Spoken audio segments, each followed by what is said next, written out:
महिलाओं की भागीदारी अब सिर्फ दिन के उजाले तक सीमित नहीं रहेगी।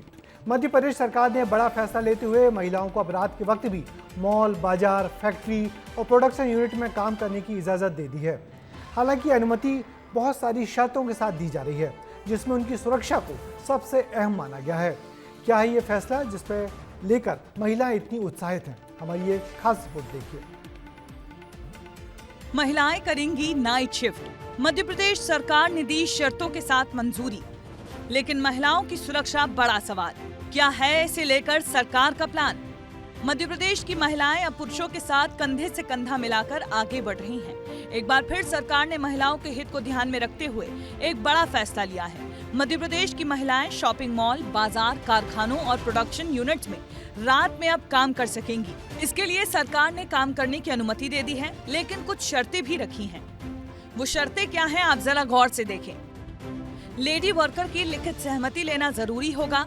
नाइट शिफ्ट में कम से कम 10 महिलाएं ड्यूटी पर होंगी। महिला को मैटरनिटी लीव से वंचित नहीं किया जाएगा।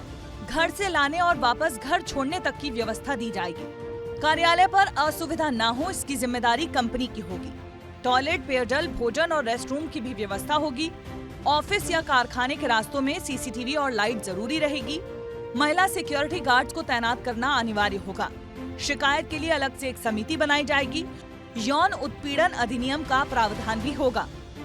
राज्य सरकार का ये कदम महिलाओं को आर्थिक रूप से सशक्त बनाने की दिशा में एक अहम कदम है। इस नए नियम को लेकर महिलाएं काफी खुश हैं और कुछ महिलाओं ने इसमें बदलाव करने की भी बात कही है। पहले सबसे पहले सुरक्षा ही होना चाहिए महिलाओं की। ये आजकल बहुत ऐसे कांड हो रहे हैं कि जिससे सुरक्षा नहीं है। बहुत अच्छा फैसला है सरकार का। सरकार हम महिलाओं के लिए इतना कुछ कर रही है, बहुत ही अच्छी बात है। मतलब बहुत हम लोग अब फ्री होके बाहर जॉब के लिए निकल सकते हैं। अगर वो घर से जॉब करने निकलती है तो वो जिम्मेदारी तो घर वालों की रहती है। फिर जहाँ से रोड से जाना करना जो भी कुछ है, ये सारी सुविधाएं है ना सरकार की तरफ से। जो ऑटो चलाते हैं कि उनको पहले पाबंदी लगाओ कि दारू वारू पी के कोई नशा करके गाड़ी न चलाए। सरकार के इस फैसले को लेकर फेडरेशन चैम्बर ऑफ कॉमर्स का कहना है कि महिलाएं अगर 24 घंटे काम करेंगी तो इससे उद्योग सेक्टर पर प्रभाव पड़ेगा। नहीं, अच्छी बात है। महिलाओं को भी बराबरी से काम करना चाहिए।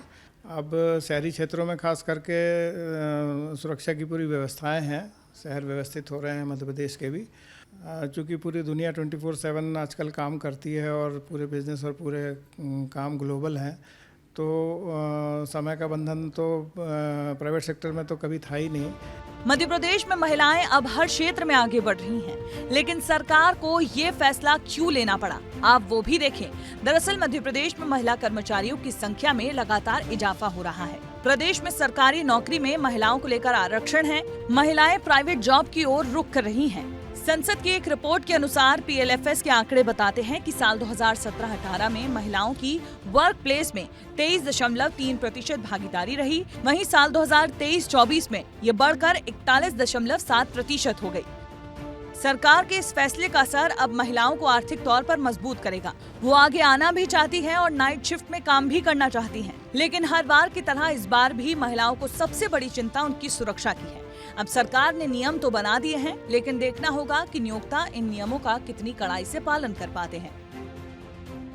MP में भले ही सरकार ने महिलाओं को कड़े नियमों के साथ नाइट शिफ्ट करने को लेकर अनुमति दे दी है, लेकिन सवाल यही है कि मध्य प्रदेश में जब लगातार महिलाओं के साथ अपराध बढ़ रहे हैं, तो ऐसे में क्या नाइट शिफ्ट करने वाली महिलाओं को पूरी सुरक्षा मिल पाएगी? क्या वो पूरी सुरक्षा के साथ नाइट शिफ्ट कर सकेंगी? इसको लेकर अब लगातार सवाल खड़े किए जा रहे हैं। कैमरा पर्सन नागेंद्र के साथ रंजना दुबे, विस्तार न्यूज, भोपाल।